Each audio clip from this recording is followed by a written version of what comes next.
Hi, அனைவருக்கும் வணக்கம். இன்றைக்கு அமாவாசையோடு சேர்ந்து சனி பெயர்ச்சியும் இன்றைக்கி நடக்குது. அதையும் தாண்டி கிரகங்களோட அலைன்மெண்ட்ஸில் ரொம்பவே நல்லாயிருக்கு. ஸோ இந்த நாளில் என்ன செய்யணும்னு சொல்லி நான் உங்களுக்கு ஷார்ட்ஸாக கொடுத்துருக்கேன். அதுக்குமே நானும் ரெடி ஆகிட்டுருக்கேன்.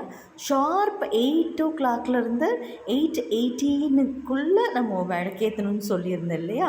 ஸோ அந்த விளக்கு, அதாவது வாசலுக்கு முன்னாடி விளக்கேற்றணும். அந்த விளக்கு ஏற்ற தான் நானும் ரெடி ஆகிட்டுருக்கேன். ஸோ பொதுவாகவே அமாவாசை அன்னைக்கு ரொம்ப டீப் க்ளீன்லாம் செய்யக்கூடாது, கோலம் எல்லாம் போடக்கூடாது. நம்ம மூதேவியருக்கு நம்ம படையெல்லாம் வச்சுக்கலாம். அட் சேம் டைம் நம்ம கோலம் போடக்கூடாது, டீப் க்ளீன் செய்யக்கூடாது. அந்த மாதிரி நமக்கு ஒரு ஐதீகம் இருக்குது. ஸோ அதையே ஃபாலோ பண்ணுவோம். அதுவும் இல்லாமல் வெள்ளிக்கிழமையும் நம்ம ரொம்ப டீப் க்ளீன் செய்யக்கூடாது. அதுக்கு முந்தின நாளே, தேர்ஸ்டேன்னு வரும்போது அந்த முந்தின நாளே நம்ம டீப் க்ளீன் செஞ்சுக்கலாம். வெள்ளிக்கிழமை ஜஸ்ட் ஒரு பெருக்கி மட்டும் விட்டால் போதும், துடைக்கவே கூடாது. ஸோ இதெல்லாம் ஃபாலோ பண்ணுங்கள். அந்த மாதிரி ரொம்ப அதுக்கு மாறாக செய்யும்போது லக்ஷ்மி வீட்டில் தங்க மாட்டாங்கன்னு சொல்லுவாங்க. ஸோ நம்ம அதை ஃபாலோ பண்ணிக்கலாம். இப்போது நம்ம விளக்கேற்றணும் இல்லையா? இன்றைக்கு அமாவாசை, அதோடு சேர்ந்து கிரகநிலைகளோட அலைன்மெண்ட்ஸும் ரொம்ப நல்லா இருக்குது. அதை தாண்டி சனி பெயர்ச்சி. ஸோ நைட்டு 8 o'clock, 8 மணிலேருந்து 8:18 இந்த விளக்கை ஏற்றி இருக்கணும். புதுசாக விளக்கேற்றணும் வாங்கணுன்ற அவசியம் கிடையாது. வீட்டில் இருக்கிற விளக்கையே நல்லா வாஷ் பண்ணிவிட்டு அதில் மஞ்சள் குங்குமம் எல்லாம் வச்சுட்டு 4 திரி எடுத்துக்கோங்க. 4 திரி எடுத்து 4 பக்கமும் வச்சுட்டு அதில் எண்ணெய் ஊற்றிட்டு, நல்லெண்ணெய் ஊற்றினாலே போதுமானது. நல்லெண்ணெய் ஊற்றிட்டு அந்த நல்லெண்ணெய்க்கு மேலே நம்ம சனி பகவானுக்கு படைப்போம் இல்லையா, கருப்பு எள் இருக்கு இல்லையா, அந்த கருப்பு எள்ளை அந்த எண்ணெயில் போட்டுக்குங்க.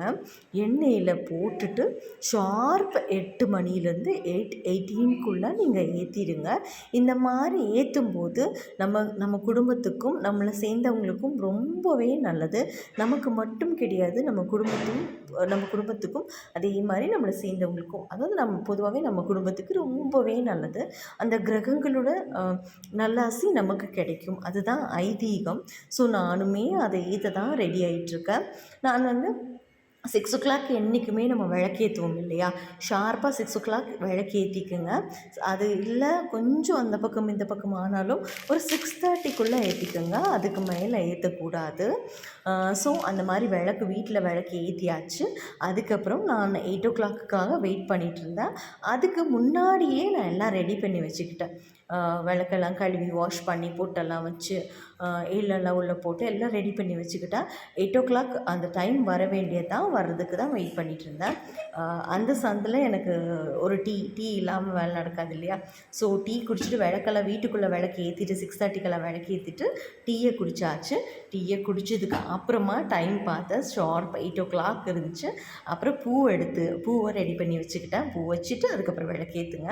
பூவை ரெடி பண்ணி வச்சுட்டு டைம் கரெக்டாக ஷார்ப் 8 o'clock ஆன உடனே வெளியே போய் அந்த விளக்குக்கு முன்னாடி 2 பூ வச்சு நம்ம விளக்கு ஏற்றியாச்சு. இந்த மாதிரி விளக்கு ஏற்றுறதுனால நம்ம குடும்பத்துக்கு ரொம்பவே நல்லது. நீங்களும் ஏற்றி பயன் பெறுக. வாழ்க வளமுடன்.